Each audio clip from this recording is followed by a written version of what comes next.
Listen closely. I'm about to tell you something that will either liberate you or destroy you, and I'm not entirely certain which outcome I prefer for you. There's an old Venetian legend about a merchant who fell desperately in love with a courtesan.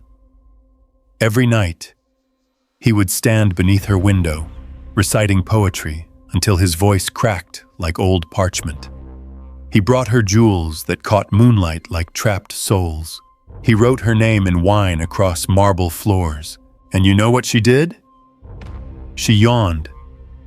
Not because she was cruel, but because desire, real desire, the kind that makes women's pupils dilate and their breath catch, cannot be summoned by performance. It must be discovered, like finding a door in a wall you've passed 1,000 times without noticing. Machiavelli understood something about power that modern men have forgotten in their desperate scramble for validation. The prince who appears to need nothing from his subjects commands their absolute devotion. The moment he begs, he becomes a jester in his own court. And here you are, my friend, juggling your dignity like flaming torches, hoping she'll applaud. The air tonight tastes of copper and regret, doesn't it? That's the flavor of every text you've sent that went unanswered for just a little too long. Every time you've rearranged your schedule to accommodate her whims. Every moment you've pretended not to notice when her attention drifted to someone who barely acknowledged her existence. Here's what the neuroscientists discovered in 2024. Though poets have known it since Sappho first put stylus to wax, the female brain processes emotional uncertainty with the same neural pathways that govern physical hunger. When you make yourself perpetually available, you become the bread on the table. Necessary, perhaps, but never craved. The man who vanishes, who maintains what researchers now call strategic emotional ambiguity, triggers ancient circuits that once helped our ancestors survive by making them hyper-aware of scarce resources. But here's the grotesque beauty of it all. And lean in close, because this is where Machiavelli's ghost starts laughing. You cannot fake indifference. Women possess what evolutionary psychologists call deception detection algorithms, refined over millions of years. They can smell performative disinterest, the way sharks smell blood in water. Your calculated coolness, your rehearsed nonchalance, it all reeks of effort, and effort is the cologne of the desperate. The Turkish have a saying, "The cat that stares at the meat never gets fed." There's something almost obscene about obvious wanting, isn't there? Like watching someone eat with their mouth open. Desire expressed too freely becomes pornographic in its transparency, stripped of all mystery, all shadow, all the dark corners where imagination builds cathedrals from whispers. I knew a man once, brilliant physicist, could explain quantum entanglement, but couldn't understand why women entangled with everyone but him. He would map out conversations in advance, practice his indifference in mirrors, time his responses to seem casual. He turned himself into an algorithm of attraction. And algorithms, my dear listener, don't make anyone's pulse race. They make people feel surveyed, studied, processed. The paradox that breaks men's minds. True indifference cannot be cultivated. It must emerge from genuine self-sufficiency.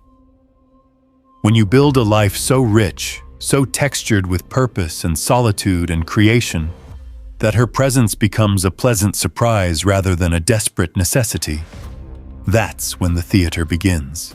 Not your theater, hers. She starts performing for you, wondering why you're not performing for her. Schopenhauer wrote that we're all porcupines in winter, seeking warmth but repelled by each other's quills. But what he didn't mention, perhaps because he died alone with his poodles, is that some porcupines learn to generate their own heat. They stop needing the huddle, and suddenly, mysteriously, the huddle needs them. A woman's sexual decision, despite what romance novels and pickup artists peddle, is not about conquest or submission. It's about recognizing something wild in you that refuses to be domesticated, even by her. It's about sensing that you possess some secret room in your soul that she'll never fully enter, no matter how many nights she spends in your bed. That locked door, that perpetual mystery, that's what makes her knock, and knock, and knock. Do you smell that? Candle wax and dying roses. That's the scent of every relationship that began with a man prostrating himself before beauty, mistaking worship for love, availability for virtue, transparency for intimacy. Here's your uncomfortable question, whispered like a curse. When did you last go 3 days without thinking of her?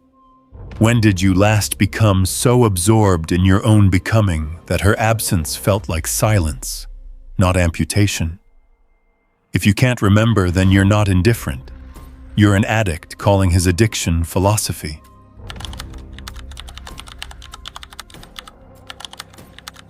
The moment she can predict you, she stops wanting you. The old woman's fingers smell of tobacco and time as she shuffles the cards. You want to know about love? She cackles. Love is when someone expects copper and you give them mercury. Beautiful, poisonous, impossible to hold. There's a paper published in the Journal of Behavioral Neuroscience, 2024, that would make Machiavelli weep with recognition. They discovered that women's brains literally rewire themselves around predictable men, filing them into the same neural categories as furniture. Useful, sometimes comfortable, but never electrically alive. The moment you become a known quantity, you become inventory. But violation. Violation of expectation, not boundaries. Let's be crystalline about that distinction. Violation of the script she's written for you in her mind. That's where the dark magic lives. Picture this. A Victorian mansion, every room perfectly appointed, every surface dustless, every book alphabetized. Now imagine finding, in the very center of this sterile perfection, a door that opens onto a jungle. Vines creeping through. The sound of things that hunt at night. That's what you must become. The savage inconsistency in her ordered world. Modern women, despite what the bitter forums tell you, don't desire assholes. They desire complexity that refuses to resolve into simple patterns. The investment banker who reads Rumi to homeless men. The tattooed mechanic who plays Chopin when no one's listening. The quiet librarian who disappears on weekends to underground fighting rings. Not performance, mind you. Authentic multiplicities that make her models of you constantly collapse and rebuild. The Italians knew this. In the court of the Medicis, the most desired men weren't the most handsome or the wealthiest. They were the ones who defied category. The ambassador who wrote vulgar comedies. The priest who collected Persian erotica. The warrior who wept at operas. They understood that sexual desire isn't about being better. It's about being inexplicable. Here's what makes modern men fail spectacularly. They think violation of expectation means being random, chaotic, a spinning weather vane of contradictions. But randomness isn't mysterious, it's exhausting. What women's unconscious minds scan for, what makes their pupils dilate and their temperature rise 0.3 degrees, measured in those delicious 2023 studies on arousal patterns, is purposeful unpredictability. The jazz musician who knows exactly which rules to break and when.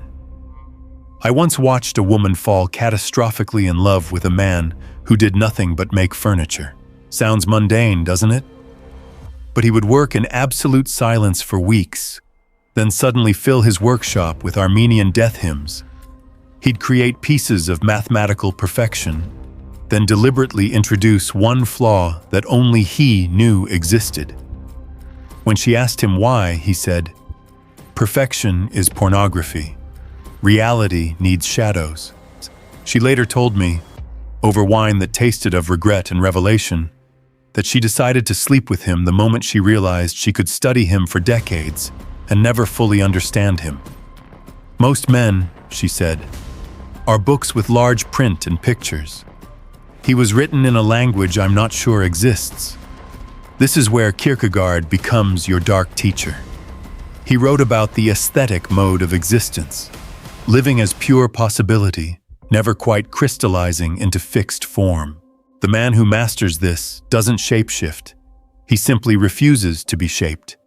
He's water that won't take the container's form, smoke that moves against the wind. But here's the blade that cuts both ways.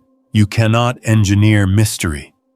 The moment you consciously try to be unpredictable, you become predictably unpredictable. Women's brains, those beautiful pattern recognition machines, will map your attempts at mystery and file them under trying too hard, the least aphrodisiac category in the human experience. True expectation violation comes from genuine inner contradiction, from being large enough to contain multitudes, as Whitman said, probably while seducing someone's wife. It comes from developing aspects of yourself that surprise you, that make you stranger to yourself. When you become unpredictable to yourself, you become magnetically disturbing to others. The research is unequivocal. Women's sexual decision-making activates most intensely when confronted with what neuroscientists call cognitive dissonance, when their mental model of you shatters against the reality of you. But, and here's where it gets deliciously dark, this only works if the foundation is solid. A stable man with surprising depths reads as mysterious. An unstable man with surprising behaviors reads as damaged. There's an old Persian tale about a sultan who owned everything but couldn't possess his favorite concubine's genuine desire. One night, he disguised himself as a beggar and sat outside the palace gates, playing a broken flute. She passed by and for the first time looked at him with real hunger, not because he was pretending to be poor, but because in that moment, freed from his own identity, he played that broken flute like it was his only truth. Do you taste it? That metallic tang on your tongue? That's the flavor of every time you've presented yourself as exactly what you thought she wanted. Every time you've smoothed your edges, dimmed your strangeness, performed the role of good man or bad boy or whatever archetype you thought would unlock her. So here's your question, delivered like a scalpel between ribs. What part of yourself have you been hiding because you're afraid it makes you unlovable? That's exactly the part that would make her decide. That twisted, specific, irreducible thing that makes you you. Not your performance of you, but the you that emerges at 3 a.m. when the masks are too heavy to hold.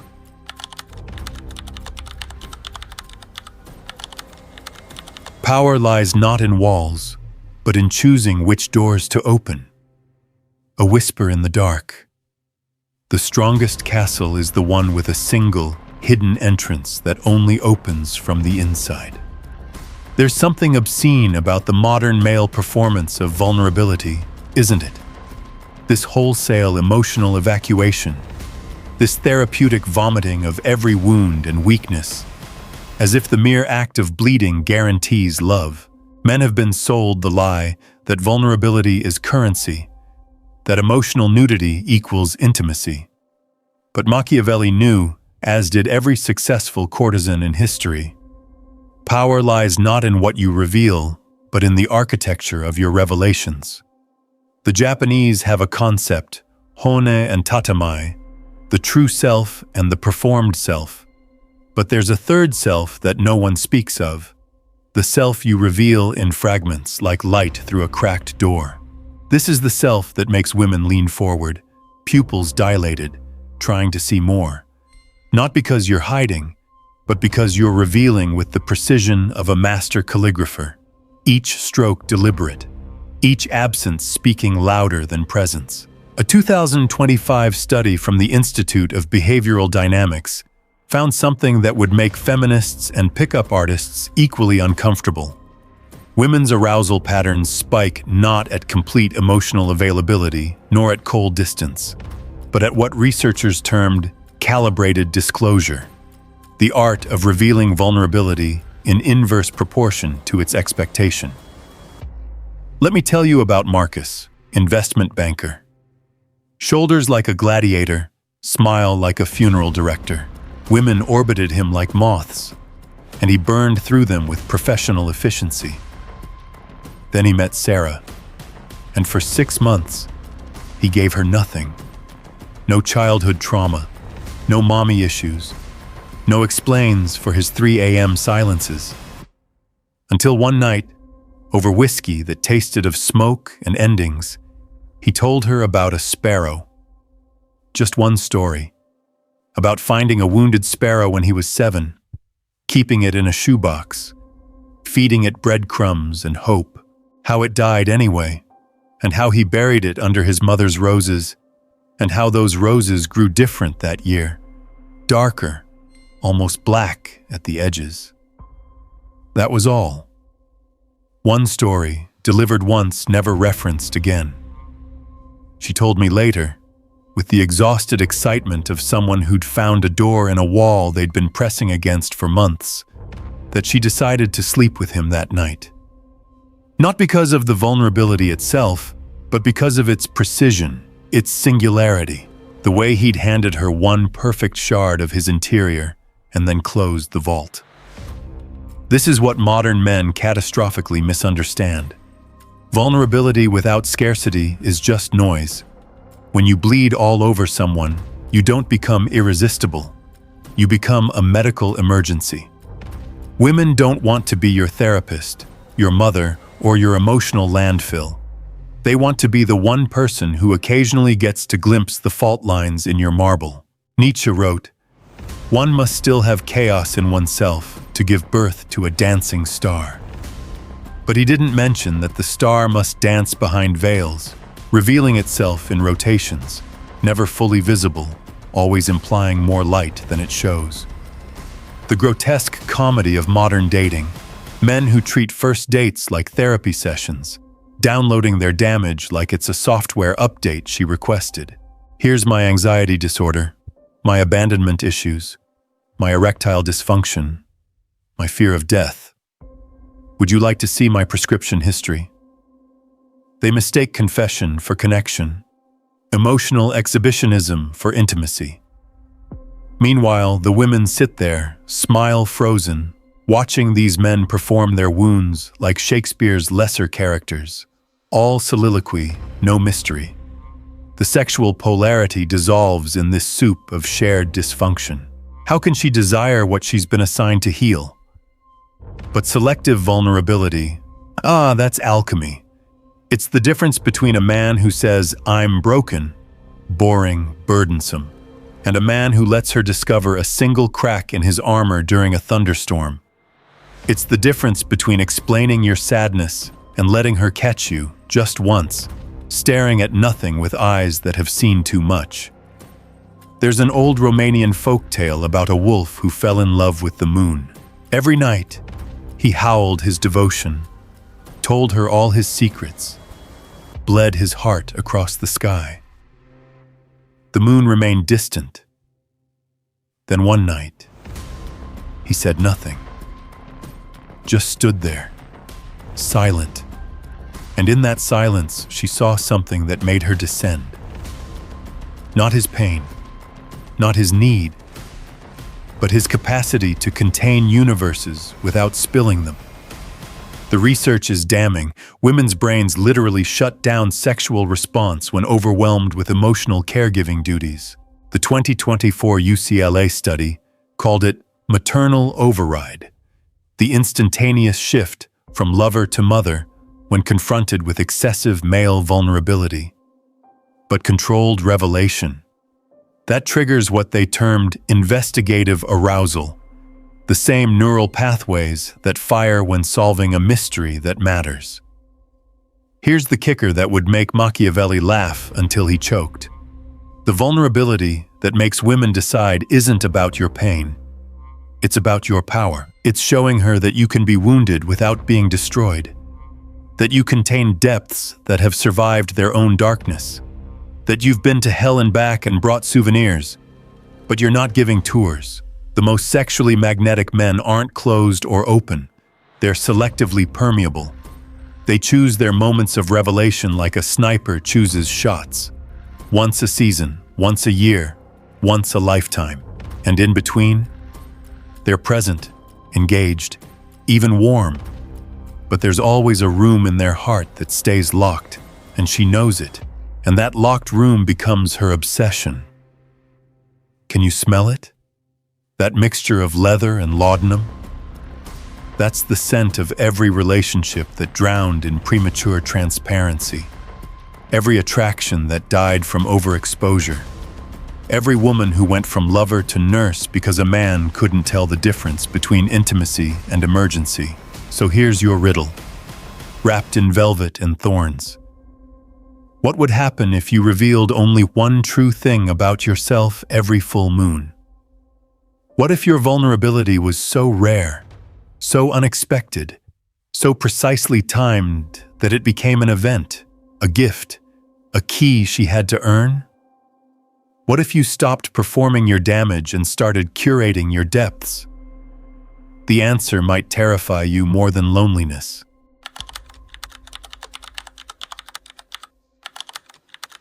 She chooses not the king, but the kingmaker who refuses the throne. The candles burn lower now, and in their dying light, let me tell you about the most elegant lie modernity ever sold you.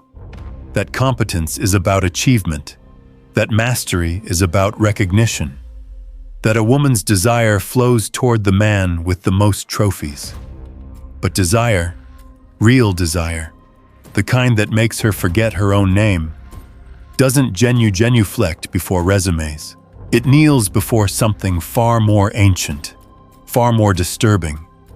The man who demonstrates mastery without needing its medals. There's a bar in Prague where the ghosts of failed revolutionaries still drink. I met a woman there who told me about the night she decided to surrender everything to a carpenter. Not a CEO, not an artist, not any of the men who peacocked their achievements across her social circle. A carpenter who spoke 4 languages but worked with his hands, who could have run corporations but chose to shape wood in silence. I watched him fix my grandmother's chair, she said, her voice thick with something between reverence and hunger. He didn't talk about it, didn't explain his process, didn't mention his philosophy of craftsmanship.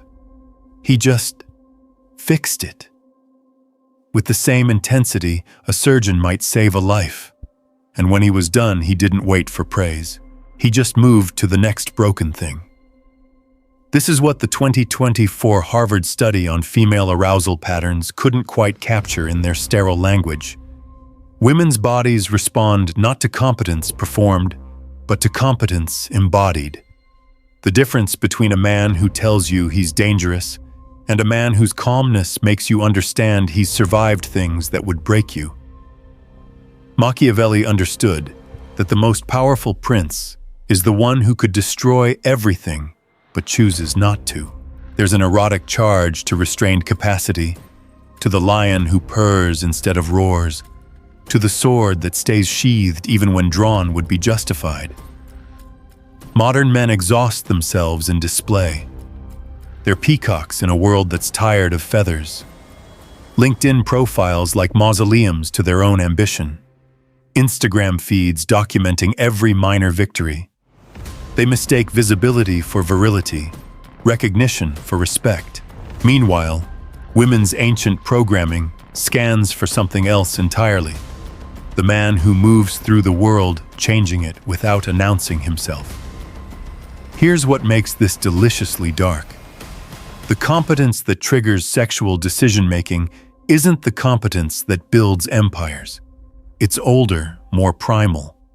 It's the competence of the hunter who doesn't need to tell stories about his kills because the meat speaks for itself. It's the competence of the man who can build fires in rainstorms, who can navigate by stars, who can remain silent for 3 days without going insane. I knew a derivatives trader who made millions but couldn't make a woman genuinely desire him. Then he learned to sail. Not yacht club sailing, real sailing. Alone. Through storms. He came back different. Not because he had stories to tell, he didn't tell them, but because his hands had changed. His eyes had changed. The way he occupied space had changed. He'd developed what the Germans call Selbstverständlichkeit, the self-evidence of being. Women started deciding differently about him, not because he was now interesting, but because he now moved like someone who'd negotiated with death and won. His competence had moved from his wallet to his cells. The 2025 neuroscience research on attraction shows something profound. Women's brains process male competence through the same channels that assess physical danger. The competent man registers as potentially threatening, not because he might harm, but because he could. This capacity for controlled damage, this potential energy that chooses to remain potential, that's what makes certain women wet and others weak. But here's where Schopenhauer's pessimism becomes your teacher. The moment you display competence for female validation, it becomes performance. And performance is the opposite of power. The man building muscles for women builds a prison. The man building muscles to carry his dying father upstairs builds a temple. There's an Afghan proverb, "The knife that boasts of its sharpness will be used to cut onions." The competence that attracts isn't the competence that advertises. It's the competence that emerges, unexpectedly, when needed. The executive who can also stitch wounds. The poet who can also fight. The accountant who can also track deer through snow. Women don't decide based on your competence in their world. They decide based on your competence in worlds they didn't know existed. The worlds you inhabit when no one's watching. The skills you've developed for your own survival, not for their approval. The modern sexual marketplace has become a circus of performed adequacy. Men learning game like it's a second language, memorizing alpha behaviors like they're studying for an exam. But game is what you play when you don't have power. Power is what you embody when you stop playing games. Here's the cruel cosmic joke. The competence that makes women choose you can't be developed for women. It must be developed despite them, in solitude, in difficulty, in the long nights when no one's watching and no one cares. It must be carved into your bones by necessity, not desire. The carpenter in Prague? The woman told me she didn't sleep with him that night, or the next. It took months. Because truly competent men don't rush. They don't chase. They work. And their work becomes a gravity that pulls everything toward it, including her. So here's your accusation, delivered with the tenderness of a butcher. What competence are you developing in secret?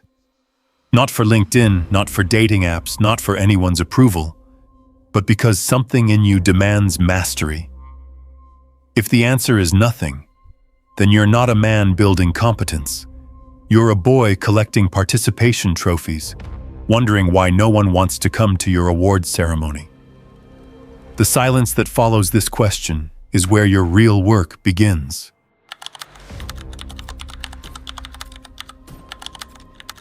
She decides when you become the first man to tell her no and mean it. The room smells of dying roses and possibilities. Outside, rain falls like a confession no one wants to hear. This is where our dark sermon ends. Not with answers, but with the most dangerous truth of all. Every woman carries inside her a map of her own conquest. Lines drawn by every man who said yes. Territories claimed by every lover who surrendered at first sight. Borders defined by 1,000 eager validations. And then you arrive. Not to conquer, but to remain unconquered. To be the blank space on her map that refuses to be filled. This isn't about cruelty. God knows cruelty is just another form of attention. another way of saying you matter too much. This is about something far more unsettling: the genuine capacity to walk away from beauty, from pleasure, from the soft tyranny of feminine approval. Machiavelli wrote that men are so simple and so ready to obey present necessities, but he was talking about weak men, wasn't he? Men who've never learned the dark art of denying themselves what they want most. Men who've never discovered that sometimes the greatest power lies in the word no, delivered without anger, without games, without the secret hope that it will make her want you more. A woman in Vienna told me once over absinthe that tasted like liquid regret about the man who destroyed her ability to love normally. He wasn't the one who hurt her, wasn't the one who left her. He was the one who said no to her once about something that mattered, and meant it so completely that she could feel the door close in his soul. Every other man, she said, I could feel them pretending to have boundaries, like actors who'd memorized lines about self-respect. But him? He had rooms in himself I would never enter. Not because he was playing hard to get, but because those rooms were genuinely not for me. Do you understand how erotic that is? To realize you're not entitled to someone's everything. The 2025 research on female sexual response revealed something that makes modern dating advice look like children's scribbles. Women's deepest arousal patterns activate not when they get what they want, but when they encounter genuine, non-negotiable resistance from someone they desire. Not manufactured resistance, not strategic withholding, but the real, almost holy no of a man who's chosen his own soul over her approval. This is the paradox that breaks modern men. They think boundaries are walls you build, but boundaries are actually things you discover within yourself, like veins of gold in rock. You don't create them. You excavate them through brutal self-honesty about what you will and won't sacrifice for beauty's sake. The Sufi mystics had a saying, "The beloved is won by the one who can bear her absence, not endure it, not suffer through it. Bear it, like one bears a child, with patience and strange joy, knowing something is being born in the waiting." I watched a man lose the woman he loved because he couldn't tell her no. She tested every boundary, pushed every limit, not because she was cruel, but because she was searching for something solid in him, something that wouldn't bend to her will. She was looking for the place where he ended and she began. She never found it. He gave her everything, including his spine, and she left him for a man who wouldn't even give her his Friday nights. Here's what Nietzsche understood that Instagram philosophers don't. The will to power isn't about dominating others.